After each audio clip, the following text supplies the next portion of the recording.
Hi, I'm Graham from Blackmagic Design. I've got a few nice updates today. It's all about ATEM Mini Pro really. It's been a few months since we shipped ATEM Mini Pro. You know, it's got a lot of power. It's a very powerful switcher. So today is sort of like building on that. You know, the update we're going to talk about today is really some advanced workflows, and we really want to show you what ATEM Mini Pro can do. It's a very powerful, so we can do a lot more with it. Now, one of the things that it does is it builds in streaming. You know, it's got a hardware streaming engine. It's broadcast quality.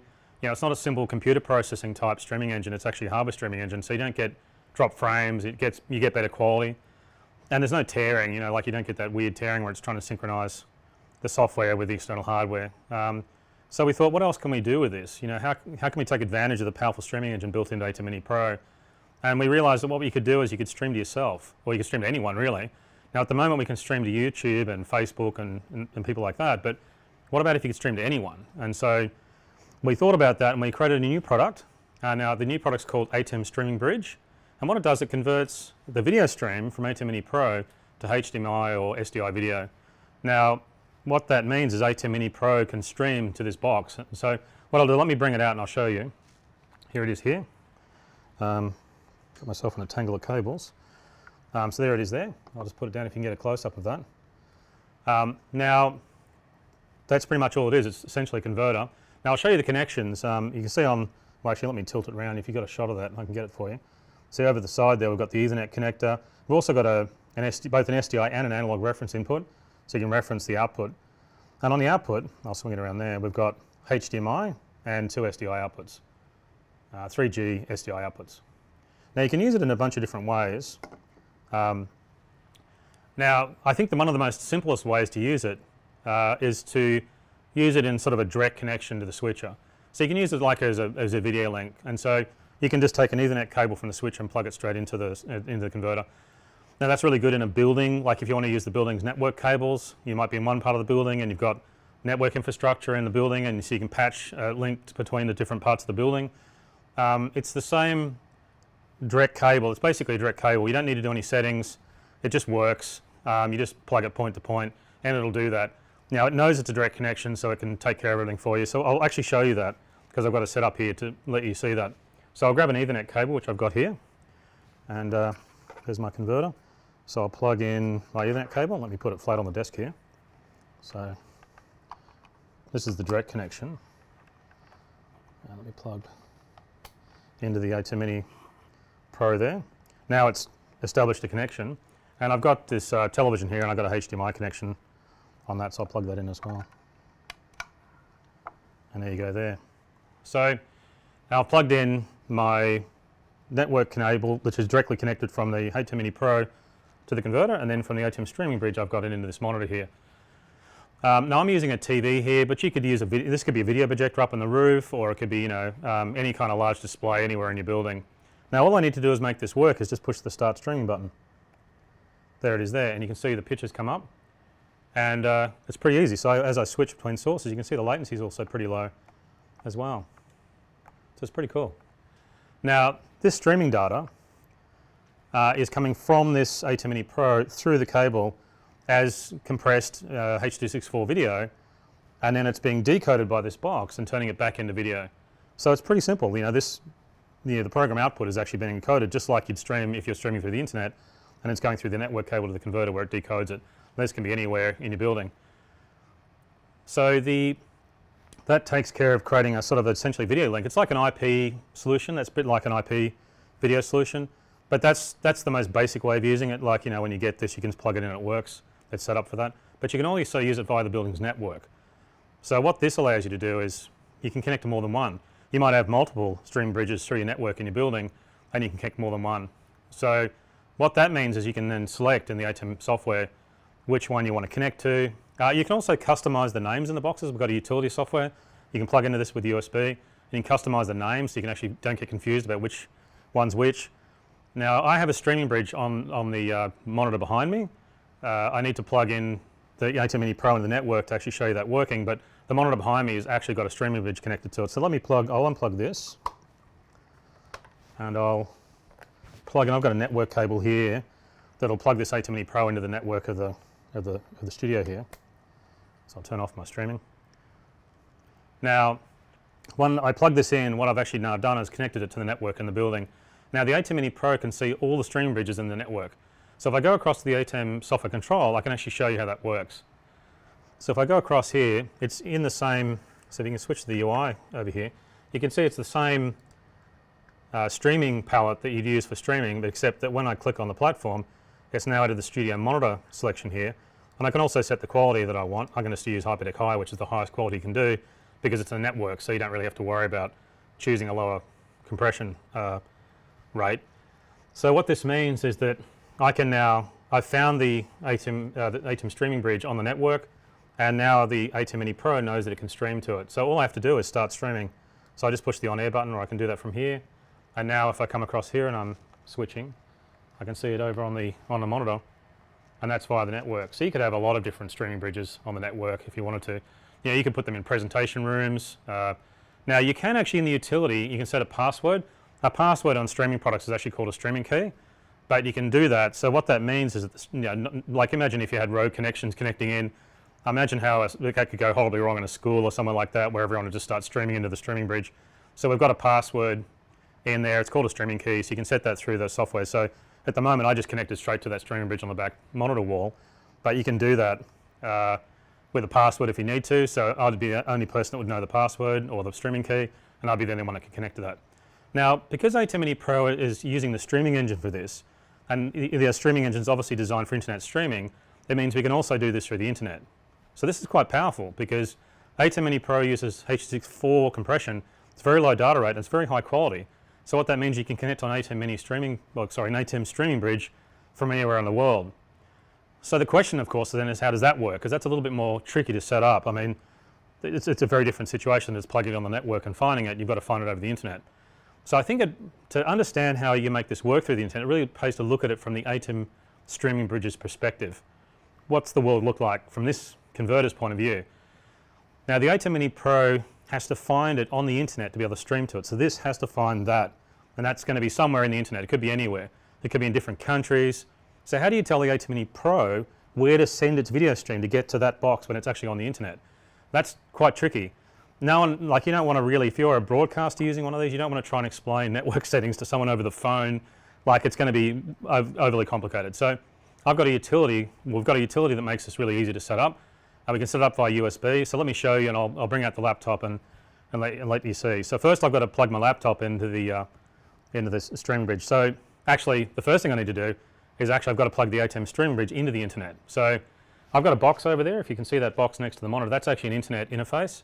So when I connect to that, I'll be actually connected to the internet. So let me plug it in. I've got a cable here that I can plug in, and then I can plug this over here. I'll move that over there.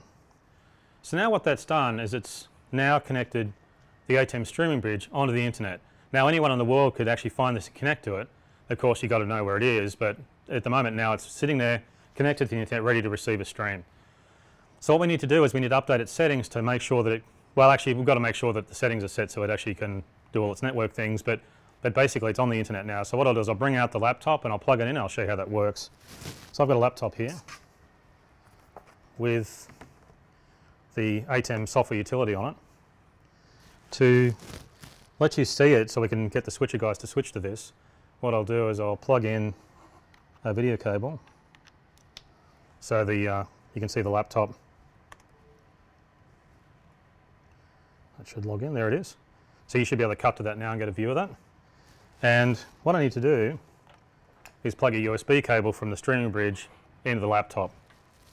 So let me do that now. So my USB is on the side, it's USB-C. I plug into there. So now the laptop can see the streaming bridge, and I can open up the utility. I'll get rid of that from our earlier version. So there's the streaming bridge. The utility now is talking to the streaming bridge.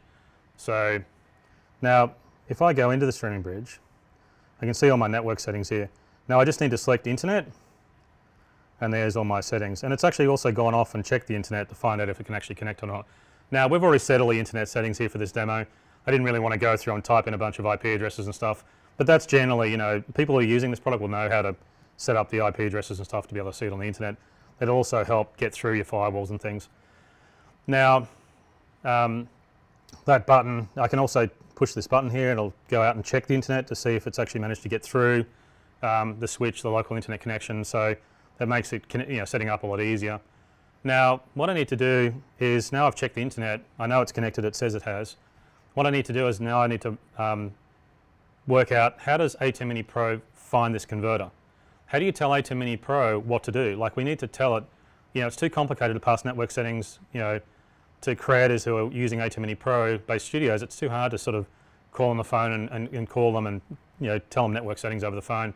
So we have a solution for that. We have a way of sorting this out. This utility allows us to bundle up all the settings for the ATEM streaming bridge and email them to an ATEM Mini Pro customer. So let me show you how that works. Now, if you see over here, if I select the ATEM Mini Pro, it comes up with some settings here, and I can also put in, let's put in a TV station name. Here's the settings that's brought across, and I can also set the quality as well, which is pretty nice. So I'll set streaming high because we're going to go through the internet. Now, broadcasters have full control over this allows the broadcaster to have full control over the ATEM Mini. So what you're really doing here is you're using this utility to set up your ATEM Mini Pro, your ATEM streaming bridge, but you're also using the utility to set up the ATEM Mini Pro that'll be streaming to this. So all we need to do is save the settings. We can save the ATEM Mini Pro settings into a file. So if I go in here and push this button, I can go across here and I'll call it TV 6. I'll save it on my desktop. And there it is. Now what it's done is, if you look at the desktop, it's basically bundled all the settings for the ATEM Mini Pro as a service and has put them on the desktop as a file. So all I need to do is come along and get a flash drive. I'll unplug this. I'll plug a flash drive in so I can copy the settings across. So I've got my flash drive plugged in. There it is there. And I'll just take those settings and copy them to the flash drive. There they are. Now if I come across here, I can plug my flash drive in. Now I'm going to copy the settings to the computer. There they are, and I'll copy that across. Now all I need to do is I need to go to the, now I need to load these settings into the ATEM Mini Pro so I can use it as a service. So I just come across to the stream settings and import the streaming settings. Go to my desktop, load them. Okay, so now it's loaded the streaming settings into the menu here. So all I have to do is select it. So if I come down to the platform menu here, there it is. There's my TV station I just created. And now what I can do is I can just simply go on air. And now it's gone and found the ATEM streaming bridge on the internet, and it's now streaming to it. So I can come along here. What I'll let me get rid of this computer because I don't need this anymore.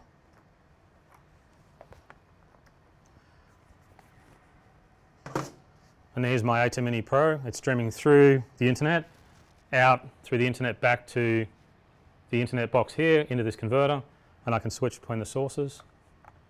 And you can see it's pretty low latency considering it's going through the internet.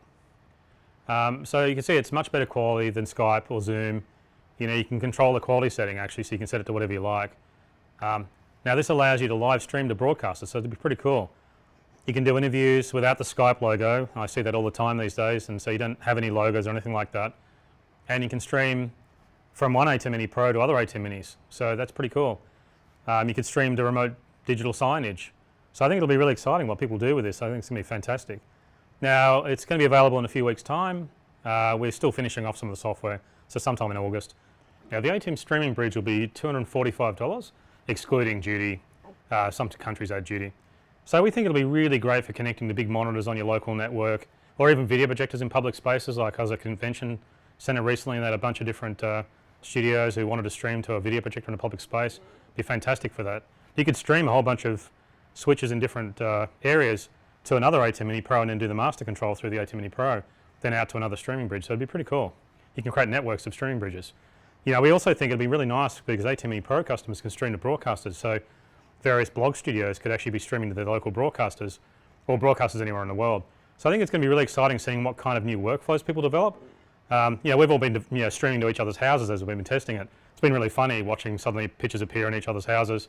That's probably why it's important to have the streaming key capability so you can restrict that. Okay, so I think the ATEM streaming bridge will be really exciting. Now the next thing I wanted to talk about is another professional workflow.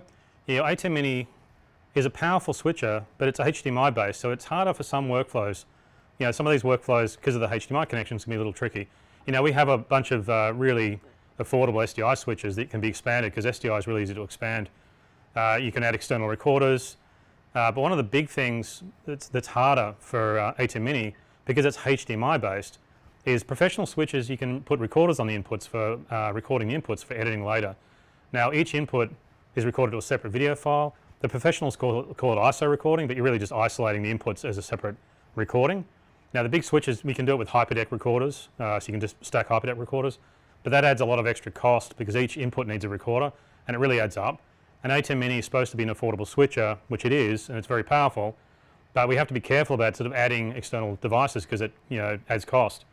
But recording the inputs is really useful. Recording those isolated inputs or ISO inputs is really useful. So the big question we thought about was, how can we do this without adding thousands of dollars to the cost?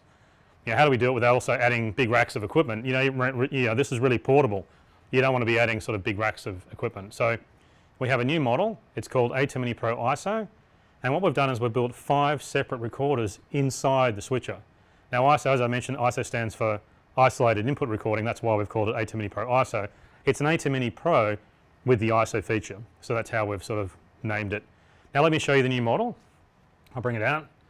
Now you can see it there. I think you can get a close-up of that. Now it's got the same buttons as the ATEM Mini Pro, so it's almost identical on the outside. And you can see there, it looks really similar on the front. I think it's actually exactly the same on the front. You can't really tell, apart from the label, of course. Now if I show you around the back, you can see the rear connectors. So you see it's the same there as well. It's the same connectors. The design inside is very different internally, of course. The electronics are very different, but on the outside it's almost, basically it's identical. Now you can see along the back there on the connections, you see there's a power connector. There's an Ethernet connector, which is where your streaming video comes out. There's USB, which is where you plug your disc in. In this case, that's where you put 5 streams of recording down, or 1 stream, depending how you set it. There's the HDMI output there, which we've got the multi-view on. And we've also got 4 HDMI inputs and the extra analog mic inputs. Now the big difference, of course, is now it can record up to 5 streams on the same USB disc that you plug into the back of that USB. And it always records the program master, of course, but it also now records each video input as a separate video file. So it's a separate video file for each input. So you get everything untouched from all the sources and allows you to completely re-edit your video after a live event, which is a really powerful thing to do. So let me change the switcher over and I'll plug this guy in and then I'll show you how it works. So I'll come along here and I'll plug my power in and I'll screw it up. I'll plug my network in. Oops. I'll plug all my HDMIs. Times like this I wish it didn't have as many inputs because it would be easy to plug in. So many. There we are, we're all plugged in and powered up. I'll move this out of the way. Okay, so I'll just place it there. So get a nice shot on the overhead camera. I've got a camera up on the rigging there so you can get an overhead shot so you can see me using it. Now as I was mentioning before, it does a lot more than just record each video input. Now it still records the program file, so you still get the master file, but you get all the input files as well. So that's 5 separate recorded video files in total. Now it also records all the audio inputs to broadcast WAV files. Now there's a really powerful audio mixer in here, but what it means is you can get those audio files into a full audio mix later. Now the audio files are recorded raw without any processing. So like the audio mixer inside the switcher here has got a 6-band parametric EQ, it's got compressor limiter, noise gate, things like that. You don't get any of that applied to those raw files. They're the original raw files, which means you can do a complete new audio mix later. So that's really nice. The other thing it can do though, and this is probably the most important feature, apart from the ISO video files of course, is it records a full DaVinci Resolve project. So as you switch, it actually builds up a DaVinci Resolve project in real time. Now that's all happening in there, like it's basically building that project and storing on the disk that's plugged in. So when you're finished your live event, you can just double click the project and open it up and you get the full edit opened up in DaVinci Resolve. So we think that that's a game changer. It's going to be really exciting. Now you get most of the switcher features are saved in that file. So cutting between cameras is supported, mixing between cameras. Obviously a mix in live switches is called a dissolve in the editing world. There's a slight difference in the name terminology there. It also supports the ATEM media pool. So if you use a still as a graphic, it'll save it. So it'll pull it out of the medium pool and put that onto the drive as well, and it puts it in the ISO folder. So that means you can also support titles with an alpha channel, and it also supports fade to black. Now one of the other things it does is it's got an append feature. So if you stop because you make a mistake, and you're actually, like a lot of times people aren't live streaming, of course, they're using a switcher to create a live program. So if you are working away and you realise you kind of made a boo-boo, you can stop and then get yourself sorted out. And when you start again, it'll append the end of the project file. So you can just, again, open the whole thing up and you'll see it all appear. So it allows you can sort of recover from making mistakes and keep going. So we think that's a really nice feature as well. So let me show you how this works. Now what I need to do is I need to plug in a USB disk. Now I've got my USB disk over here, so I'll eject it from the computer so I can get the disk. So I'll get rid of that and I can get my disk. And I've got another USB cable here. So I'll plug in my USB disk, and this is the same as what you do for an ATEM Mini Pro. You just plug in a flash drive or into the back into the USB port. So there it is there. Now that's plugged in. Now all I need to do is do a simple recording, and I can show you really how easy this is, but I do have to enable the ISO recording, because if I just use it straight out, it'll just record a master file, it won't record all the ISO stuff. So let me show you over on the ATEM software control how you do that. So if I come over here, now I'll close my streaming settings because I had them open from before. So I go into my record palette and I've got a file here, I'll just call it demo, and this is the setting you want down here. It says ISO record all inputs, and that's really all you have to do. You just enable that and that's the feature. So really it's all you need to do. It's quite simple. Now there is a couple of things we probably need to set up, because I've just plugged this switch and I noticed the cameras are wrong. So the first thing was load some demo media in so we can show you the media pool, and so we'll do that. So I'll go across to the media pool and I'll drag in a still frame and a lower third title. This one's got an alpha channel on it. In fact, I'll make the still frame my source picture. There it is there. And the other thing I need to do is I need to load my, I've got a slideshow coming in as my fourth input, so I'll make that go full screen. Now I'm just using a slideshow over here. If you can see on the back wall, there's a computer feeding that. So I'll just come over here and I'll set that to full screen. There's my chocolate consumption graph. Now what I have is, to explain my setup here before I start recording, one of the inputs is the slides, which I have on the back over there, and I've got 3 pocket cameras over here next to the main cameras that we're using for the video that's going into the truck. Now one of the things that you'll notice, because we plugged the switcher in, we actually need to load the color corrections for those cameras. So what I'll do is I'll restore the camera color settings. So if I go back over to the user interface over here, I can go restore. I've got the previous switcher settings here. Now I'll turn everything off. And also it was an ATEM Mini Pro settings file, so I'm actually copying the color corrections from the cameras across to the ATEM Mini Pro ISO. So I'll restore the camera settings and you'll see them now. If you can cut to the multi-view, you can actually see it loading all the camera settings. So there they all go. Pop, pop, pop. And now you've got all the color grades loaded. So if I go back to the main switcher page, I've got everything set up. I've got my some media loaded, I've got my cameras restored, and I've got my slideshow coming in. So I've got 3 pocket cameras, pocket camera 4Ks actually, and then I've got a slideshow behind me. So I've got everything I need to go. I can start recording. So all I need to do is start recording on the front. Oops, sorry, that's the streaming. Just stream to the internet. So I'll start recording. I've got to push the right button. So there. Now it's not just recording the single program file now. If I had that setting off, it would just be recording the program file like the current ATEM Mini Pro does. But what it's doing now is it's recording a whole folder of content. So it puts everything in a folder. So instead of a single file, a program file, it creates a folder and it puts everything in it. Now it includes the program file, of course it's in the folder, but it's also all the edit resources you need. So what I'll do is I'll do some editing here, I'll do some mixing, and then we can see what that looks like. So I'll do some cuts. So I'll cut between the cameras. I've got a multi-view over there so I can see what I'm doing. So here's my cutting between cameras. Now I'll do some mixing. So I'll change to auto, and I've got that set, so I'll do some transitions to different cameras. There I go there. Now I'll cut to still frame actually. So there's my still frame. So I've got that as a program view. Now that still, what it's just done, now I've selected that still, it's going to be automatically loaded into the folder on the disk. So I've got that media pool graphic because I've used it. What I'll do is I'll crossfade back out to the camera. Now what I'll do is let's load a title. Let's use the other still frame that I've got in the media pool for a title. Now to do that I've got to set the downstream key and change the media pool image. So let me go back over to the user interface over here. What I'll do is I'll go to the media pool. I want to use this graphic now, so I'll drag that down to make that my graphic. Go back to the switcher. I need to change to my palettes and go to the downstream keyer. And that's already set, so that's good. So now I can just turn that on air. There it is. Now what I'm doing is I'm creating in the downstream keyer, I'm getting that graphic and it's doing an alpha key of the graphic over the program video. And then at the end, if I'm doing this as a live event, I can now fade to black. And that'll fade everything off. So now I've done like a simple mini sort of live program. A pretty boring one, but you can see how it works. So I'll stop recording, and there's my project. Now what I'll do is I'll move this disk across to the Mac, and we'll open it up and we'll have a look to see what it's recorded. So in fact I'll just unplug it there. I've got a different cable over here so I don't have to reach around the back. So let's have a look. So I'll minimize the computer here, because now what we need to do is have a look in the folder. So if you can switch across. There's my demo folder, there's my previous settings from before. Now you can see what's in here. There's a bunch of things in here. Now you can see I've got the program file, of course. There's my program view. And there was what I just did. So I've got that, of course. But I've also got this ISO folder. So if I look inside the ISO files, you can see there's my 4 ISO views. So there's my, well, that's just the graph, so that's probably the most boring view.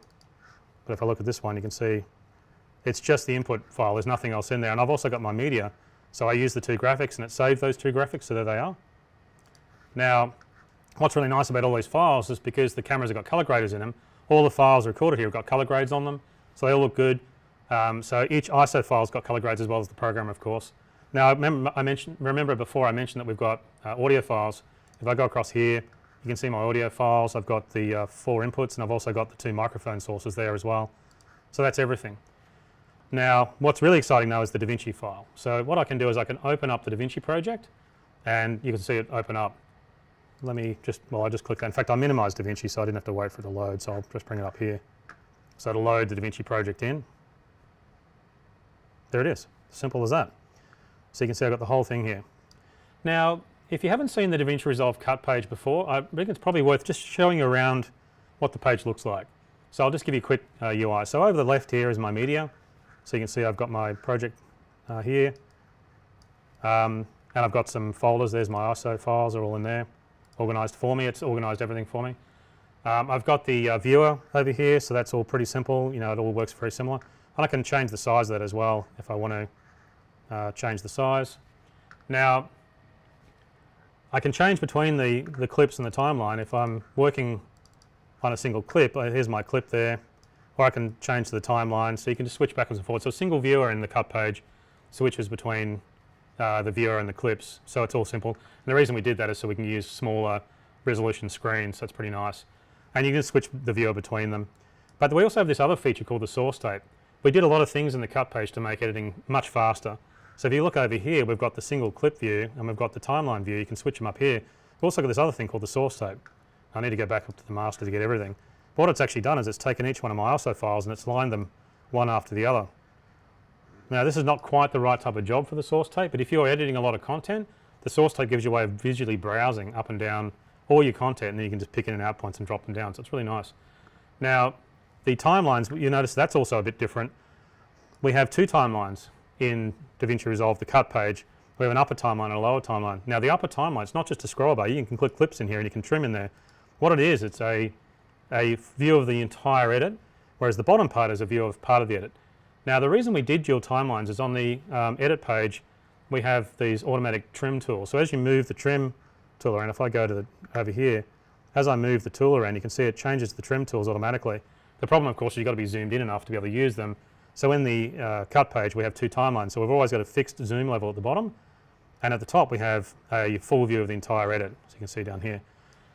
Now what's really nice about that is at least you can sort of see both, and you can even drag clips between them and everything like that, so it's pretty cool. Now you can import media over here, you can import files or folders. You can also do a quick export over here to export out your final job. So it's very easy to use this. You can see the cut page isn't that hard. And scrolling the timeline, on the upper timeline you click on the ruler, and the bottom timeline you click on the ruler or the thumb. So it's all pretty easy. Now what's exciting is let's have a look to see what's been imported from the ATEM Mini Pro, because we've got the whole thing here. So you can tell when we did the timeline, well actually I'll play it. So this is the edit that we did. We were cutting cameras first, so you can see all the cuts as I was cutting.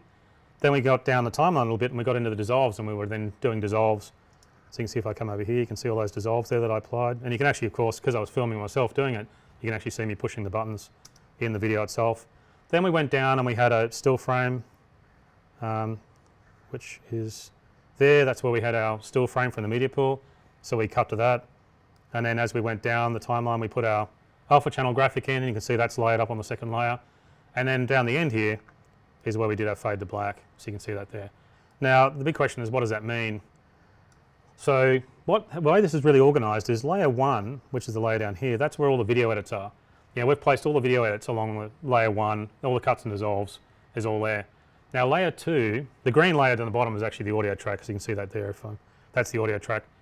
Now layer 2 is where we put the titles with an alpha channel. So we put that up on layer 2, so it overlays on layer 1, and that's where we put all the downstream keyer titles that you put in the downstream keyer. And then layer 3 at the very end, it's our fade to black layer. That's where we basically fade to black, and it sits on top of everything because it affects the entire switcher. Fade to black is at the end of the processing on the switcher, so it's the last thing that gets put on. So you make sure that all the layers get faded off at the same time, and that's what really happens at the end of a program when you want everything just to go to black. You don't want a random title or something staying up there.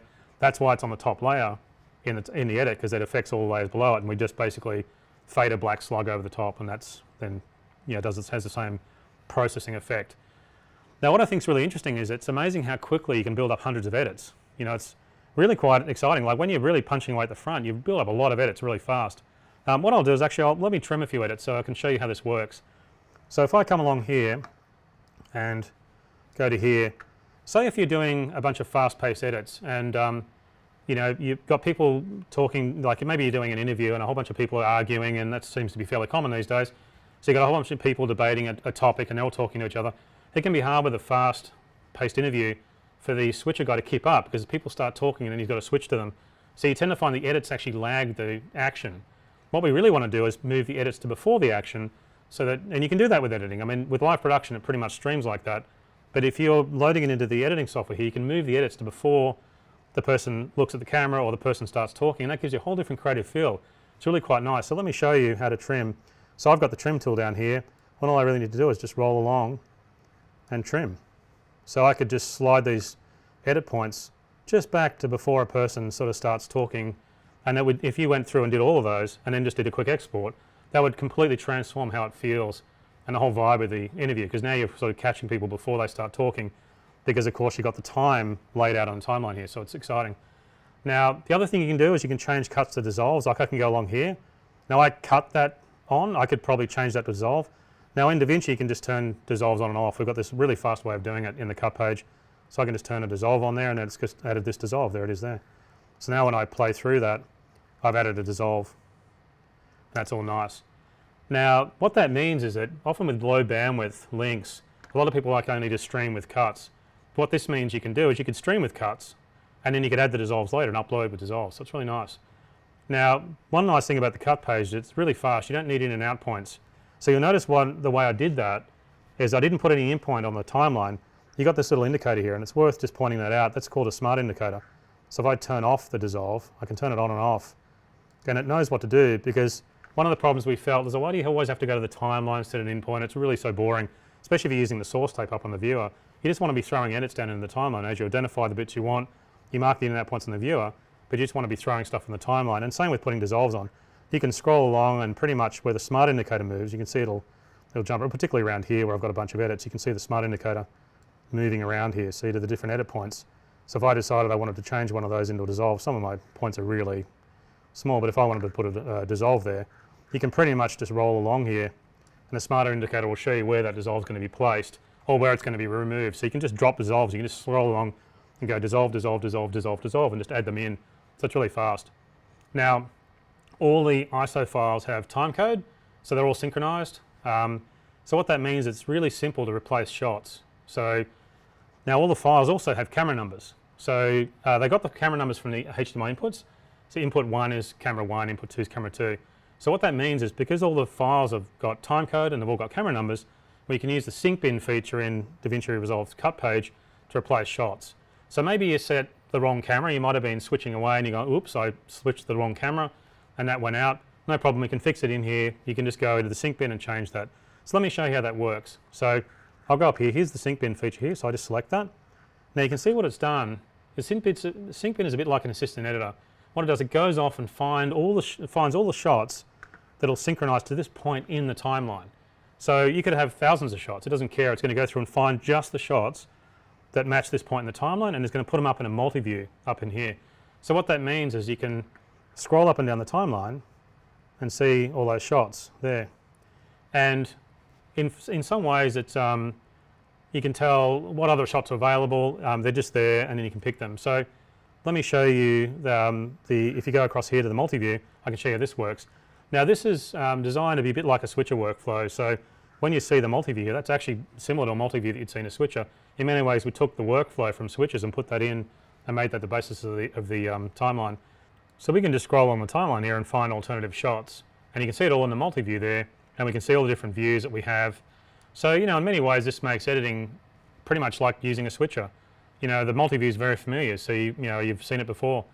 Now all we need to do in this multi-view is select a shot, and then we can use that shot. So, well, in this case I've actually started this edit with a still frame up because it started up in input 4. So what I'll do is I'm going to replace the whole front of this. Instead of it being a still frame, you can see the red border around the shot that's actually active. I'll just go all the way to the start of the timeline, and I'll select this nice wide shot here instead. So let's select that.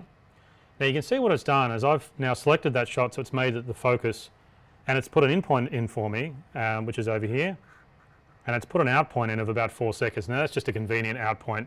You can move that around if you like, but I don't really want to do that. What I want to do is I want to move down the timeline, so maybe around about here, and I'll just push the O key. And what that'll do, because you can see that this view, the sync bin, is synchronized to the timeline. So I can set the in and out points just by scrolling along the timeline, but I'm setting the in and out points on the clip itself. I'm not actually really setting them on the timeline, of course. So now I've got my clip selected, and I'm going to what I really want to do now is take that clip and put it down on the timeline. Now I don't want to go down and try and work out how to synchronize that onto the timeline and exactly where to place it, because I don't want any AV sync issues. So what we have is we have a different kind of edit mode, which really makes this very powerful. Selecting the source is really only half the job. The other half is using the edit mode called source overwrite. Now I can show you where that is.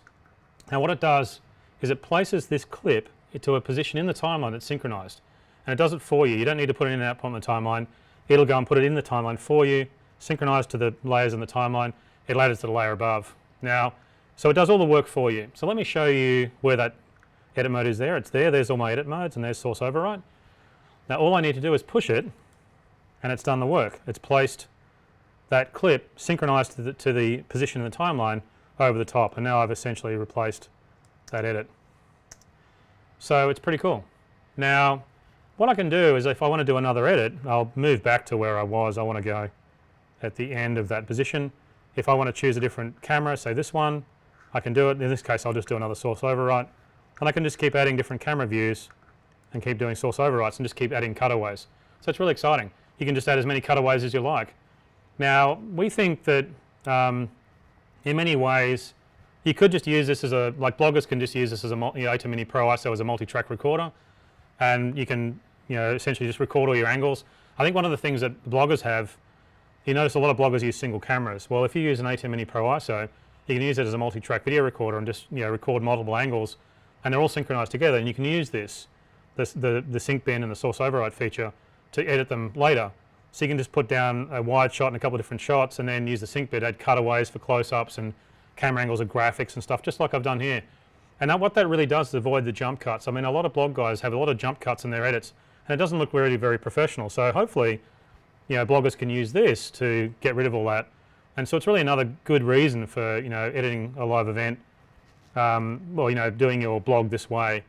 Now of course the big thing is if you've got a live event that you've done like this, you might want to cut out mistakes. I think that's probably these are the big reasons why it's great to record like this. And again, that's pretty easy too. You can cut anything out.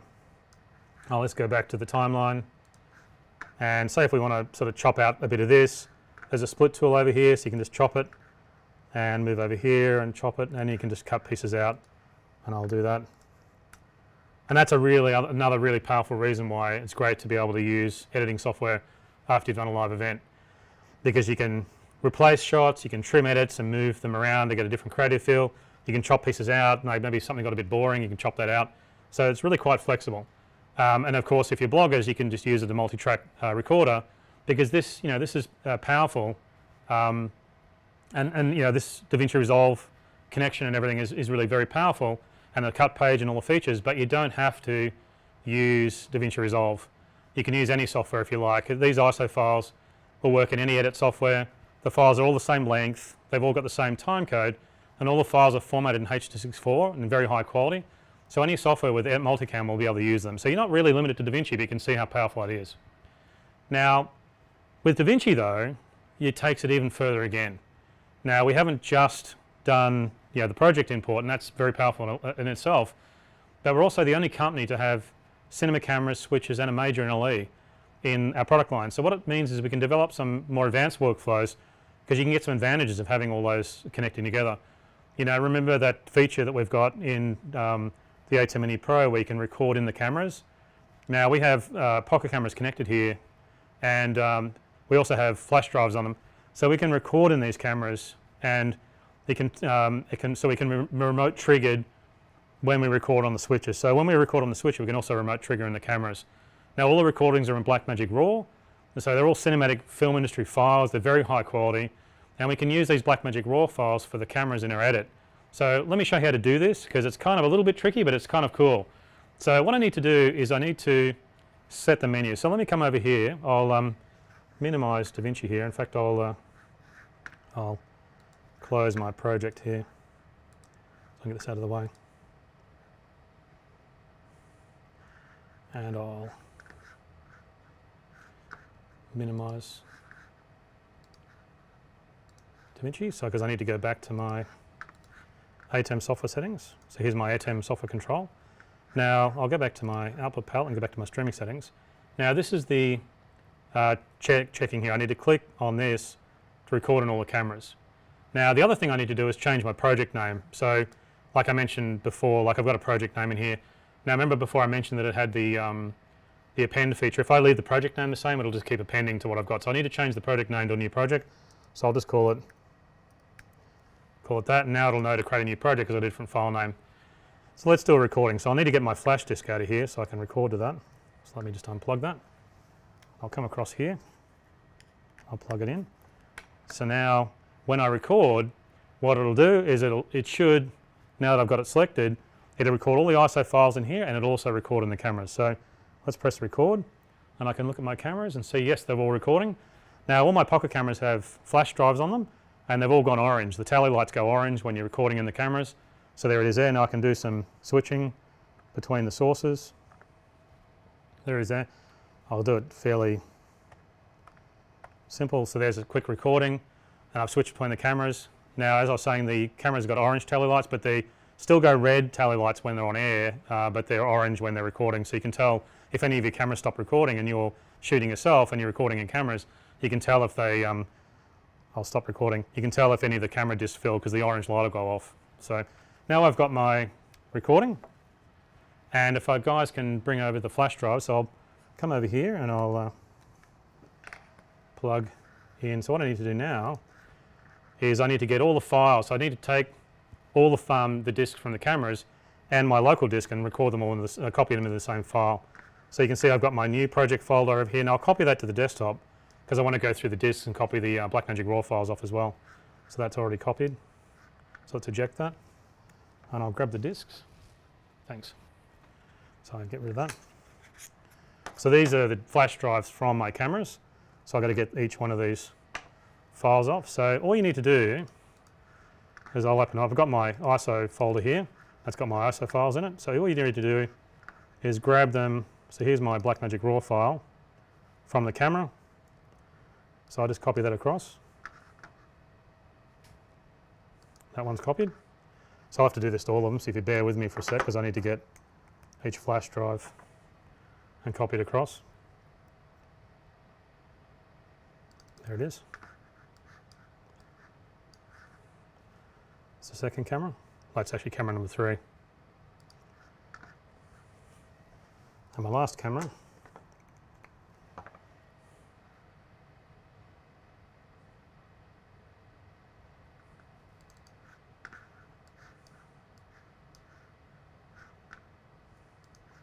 There they are. So I'll move these discs away. So what I've got now is I've got in my media file, I've got all my Blackmagic RAW files from my cameras, and I've also got the folder that was created on here. So all I need to do now is open up my DaVinci Resolve project. I better switch back to DaVinci so I can load the project up, and there it is. So you can see this looks very similar to before. Of course I did different edits. I did just a couple of dissolves and a few cuts here, so it's not really that complex. Oh, I've left my key on. So I've opened up my project. So I've got that all up now. I can see my project. As you can see, it's opened up all the ISO files. The color grades are applied. You know, it looks like a normal video edit, just like the last one that I did. But the thing is, we have a problem. Now that problem is that the Blackmagic RAW files in the switcher have the same timecode and the same camera numbers as the ISO files that were recorded in the switcher. So they clash. The ISO files will clash with the Blackmagic RAW files from the cameras. So DaVinci has a new feature that allows you to sort all that out, and it's called Camera Originals. So if you go up to the Camera Originals button up here, that lets you select that you want to use the Camera Original files. And so if you push that button, DaVinci will see if you've got a Blackmagic RAW file like a Camera Original, it'll then switch to that. So let me show you, there it is there, and so I'll push that. If I push that, you'll see now what it's done is it's switched over to the Blackmagic RAW files. Now you can see the other thing that's happened is they're all film gamma. So as you scroll along, you can see we've got film gamma files. That's because they're Blackmagic RAW files and they're film gamma. So what that means is you can professionally color grade them.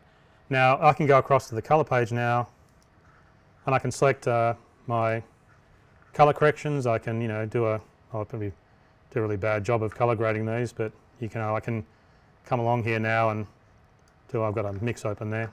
I've got to push that. Oops, not that. There it is. So I can then go across here and do some color grading and make them look nice. Now there's a ton of features in here. You know, it's nice to spend a lot of time color grading because you can, you've got all the time in the world if you spend time here. If you're doing it live, you've only got the time to do it when you're live, but you can do a whole lot more time when you're color grading these files, and they're Blackmagic RAW, so they're really nice. The other thing too is you've got a lot more color grading features. I mean, if you look at the number of palettes and capabilities that we have in here, it's powerful, and you've got all sorts of secondaries and windows and stabilizers and all kinds of curve grading you can do as well. So it's kind of really very, very powerful. So, and of course you've got scopes. You can see the scopes. You can do all that sort of stuff as well. Now, normally when you're live streaming, you've got to use the camera color grades, and they're very, very good because they are a DaVinci color grader in the cameras. But the basics, it's not like anywhere near as extensive as this. Also, when you're live streaming, you've got to use the switcher's audio mixer. Now, that's a really good switcher. It's a really good color grader in there, but there's nothing like the software. There's so much more power in software because you can just keep adding features. Plus, when you're doing post-production, it's quieter. It's more relaxed when you're doing post-production. You've got a lot of time. So you've got plenty of time to really get things absolutely finessed. So if you've got the time, I mean, you can do it really in two ways. You can finish the grade, use the ISO files, do a few edit trims and upload, or you can load the Camera Originals and spend a lot more time doing beautiful audio mixes and color grades and getting it looking really good. But the big thing that you can do, and this is what's really powerful about using the Blackmagic RAW files, is you can do a 4K edit. Blackmagic RAW files, these Blackmagic RAW files are 4K. So you can just change the edit over to Ultra HD. So what this means is you can finish a program in Ultra HD. So let me show you how that works. So I'm going to go back to the cut page up here. So I'll move along to my timeline. Up here I've got a resolution menu, so I can just change the edit to Ultra HD, and there it is. Now all I have to do is do a quick export. You can see now the edit will be Ultra HD. I won't do that. Well, actually I will do it. Let's do it. Let's export. Desktop. Now what it's doing is it's going back and getting all the Camera Originals, and all those Camera Original sources will be high resolution. Now any of the non-camera inputs will be automatically upscaled. So the graphic, unless you replace them of course, but the graphic and my computer source is a HD source and it doesn't have a Blackmagic RAW file with it because it's a computer, they'll be upscaled for you. So there it is there. So I can minimize DaVinci, come across, and there's my Ultra HD project. An incredible quality. Look at the quality of the pictures there because they're all Blackmagic RAW and Ultra HD. So what this is, the thing that makes this really exciting is this is how, it's a very powerful HD switcher, but this is how a powerful HD switcher can create an Ultra HD edit. You can stream in HD, then you can master in Ultra HD. So it's like the best of both worlds. That's really exciting, and you can see the quality there. It's just really wonderful. So now the ATEM Mini Pro ISO, it'll be available now. Its price will be $895. All of that I showed you here works with the free DaVinci Resolve. So you can just download the free DaVinci Resolve. So that means there's no extra cost to do the video editing. You don't have to go off and buy DaVinci Resolve. You can just use the free version. And we think this is a really powerful workflow. It's like a new model for really how, it's just extremely exciting. It's like really a whole new way of doing production. So, this is a really powerful product. It's really exciting. It's in some ways, feature-wise, it's the most powerful switch we have. You get 5 broadcast recorders built in, so you don't have to spend thousands of dollars doing that externally. You get a multi-track audio recorder built in. It creates a DaVinci Resolve edit file, so it's going to save you thousands of hours of editing time. You imagine if you did a half-hour live production and you could do thousands of edits on the front panel that all load in. Now, after the live event, you can just do quick trims and tweaks and slip edits and things, replace some shots and get it uploaded fast.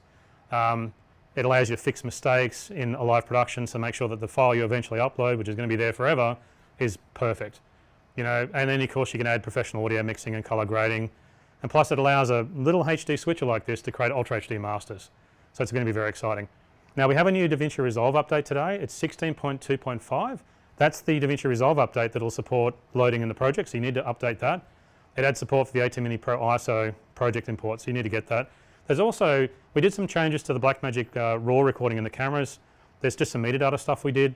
So you want to get the Blackmagic cameras 6.9.5, and that'll be available today as well. It'll be on the website. And then that adds support for this syncing all the Blackmagic RAW files, because we did a little bit extra metadata. So it's not a big change, but if you're recording Blackmagic RAW on the cameras, you really want to get that update.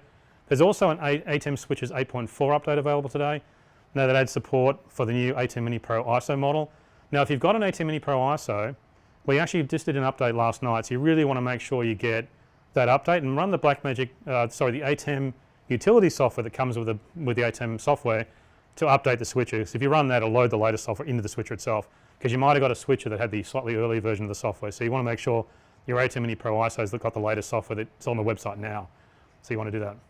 Now one of the other things we did, just before I finish up, we have actually added some other new features into the ATEM Mini Pro ISO as well.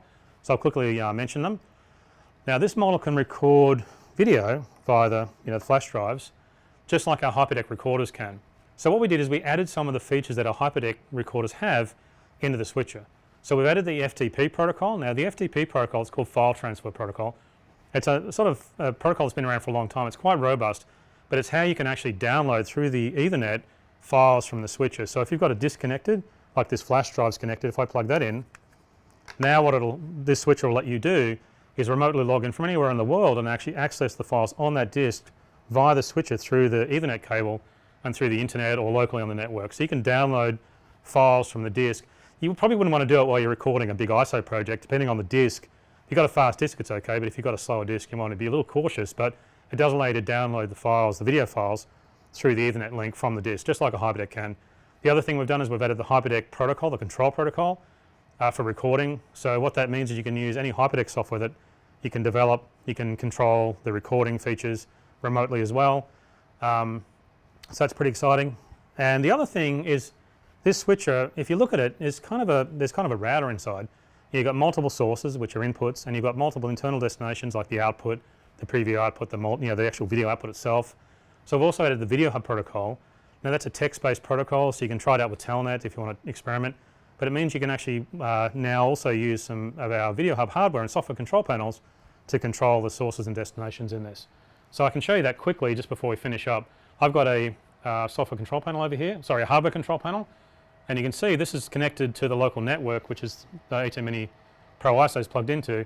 So if I go destinations, I can change the output, then I can change the source, I can change that to say camera 1, and then I can scroll on there, or I can press it on here, of course. I can push camera 1, 2, and I can hit take, and now I've selected the video output of the ATEM Mini Pro ISO to camera 2 directly instead of the multi-view. Of course I can come back over here and do the multi-view as well and switch it back.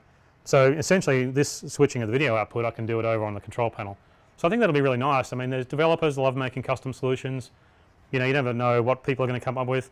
Now they'll be able to create, especially if you're doing the same kind of job all the time, you might be able to create a custom solution for recording and control. You could even do a web interface or something like that. So there's, you can make the ATEM Mini Pro a little bit more specialized for certain types of work, which can be really nice. And we love doing that because we never quite know what people are going to do. People do all kinds of interesting workflows and you never really quite know. So the trick for us is to make as much powerful features as possible available, and then people can have the freedom to do what they want. So currently these features are only in the ATEM Mini Pro ISO model, but of course we want to copy them back to the Pro model when we get a chance pretty soon, hopefully. So, but I think initially we'll be focused on making sure that there's a few more workflow things we'd like to do on this as well, so it's going to be exciting. So that's all I have today. I hope you found all these updates useful. I think it's really going to be exciting to see how this works, and I hope these new products help your production work. it'll be exciting to see how everyone integrates this with live production and editing, sort of two slightly different worlds sort of being brought together. I think it'll be fun to see how it works. I think it's going to save thousands of hours of work and really allow live production to be just as professional, like just as finely finished as what editing can do, but it's fast because it's live production. So I think it's the best of both worlds. So again, hopefully we'll see you around soon, and stay safe, and thanks for watching. Take care. Bye.